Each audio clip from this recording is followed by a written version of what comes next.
and that includes giving the devil his due.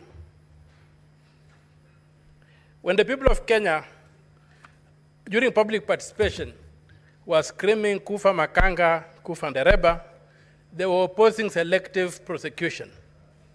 They said if Parliament has to hold people accountable, it should not be selective. And I stand here to look at whether this House has complied with the Constitution. Article 150, Clause 2, on the removal of the Deputy President. The grounds for impeachment are set out in Article 145. And pursuant to Article 145, it is purely a political process, but bound by law, especially Article 25, Clause C, which requires that somebody is given a fair hearing. So the removal of the president by impeachment on any ground under Article 145 is a grave matter that involves overturning the sovereign will of the people as expressed in a democratic election. Even more profoundly, it means that the person so removed is prohibited for life from enjoying the rights under Article 38, Clause 3, Paragraph C, to be elected and hold office, to vie for, be elected and hold office. So the constitutional bar that must be cleared for the removal of the president from office is high. The Constitution requires that the removal must be well-founded in law, and that's why it prescribes the thresholds. And it must be objective. It is not a simple matter of numbers in the National Assembly and in the Senate. An impeachment is not a vote of no confidence. We must distinguish that. A vote of no confidence is a simple matter with no standards. It's just a political thing that you make, and somebody resigns from office, but he can come back and get to office again. This is an impeachment. So, Article 150, Clause 2 provides that to remove the deputy president, the provisions of Article 144 and 145 relating to the removal of the president, the deputy president, of the president shall apply with the necessary modifications to the removal of the deputy president. The Constitution does not anticipate a situation whereby we apply Article 145 on the removal of the deputy president without modifying it. The phrase is, shall apply with necessary modifications. What modifications has this House made, or the National Assembly made, or Parliament as a collective made to Article 145 before applying it to the Deputy President? Can we impeach the Deputy President using the standard for impeaching the President, when we know very well that the President is immune to prosecution, and therefore the certain standards that apply to him won't apply to the Deputy President? So given that the Deputy President has not enjoyed those immunities, how are we protecting him? How are we ensuring that this process is constitutional? It's my submission there's a total failure on Parliament to have proceeded to impeach the Deputy President without making the necessary modifications to Article 145. And you have seen the potholes we have fallen into.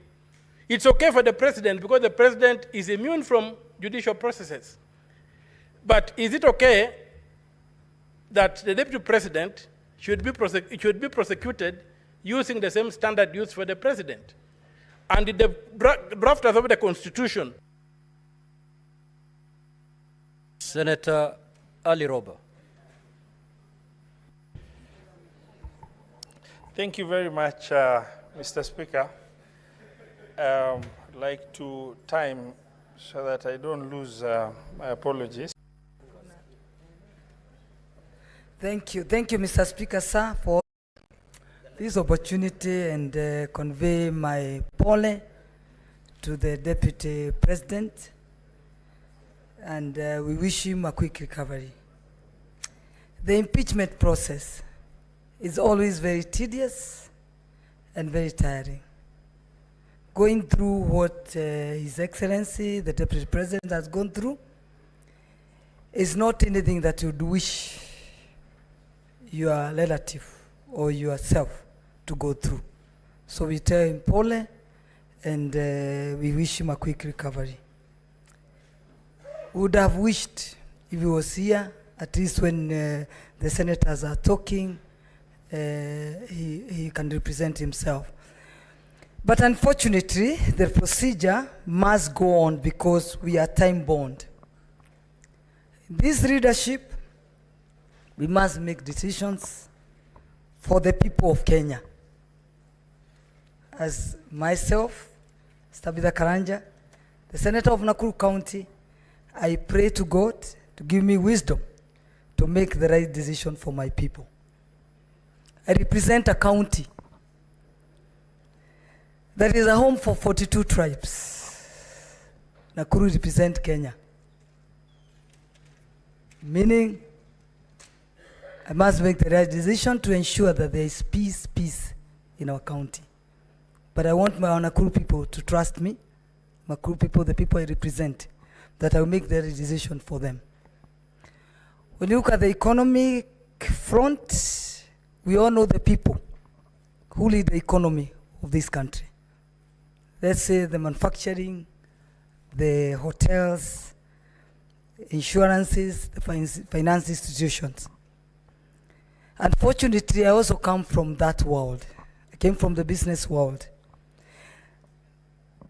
The people driving this economy, all what they want is to ensure that there's stability in this country.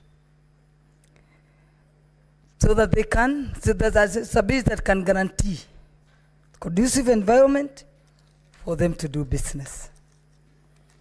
The deputy position, the deputy president's position, or even the deputy governor's position is a position that we need to think about. If you look, it has a history that every deputy president is unlikely that they survive. But we need to have the firing and hiring to be given to the same person that hires. Rather than having those people bringing, after firing, they want to fire, they bring them to the floor of the Senate. I wish we can go back to the Moi regime, where they used to be sacked and nothing changes. You hire as another one tomorrow, the following morning. Fortunately, the political formation in this country have representation from different communities. I know we are always asking where we are, but when the boss says he doesn't want the person that is hired, a manager, it is very, very hard to say that you can save that person, because even if you save him, where is he going to work? He may even find the offices are locked. So I think you make the right decision to ensure that this country moves, because all what we are looking for is stability of this country. And I know when I'm in this floor, if we're unlikely that we don't save the deputy president of the Republic of Kenya, the one we have, that deputy president came from one community. I just pray that that position will be returned to the same community. Thank you, Mr. Speaker, sir. Asante. Senator Okoit Omutatah.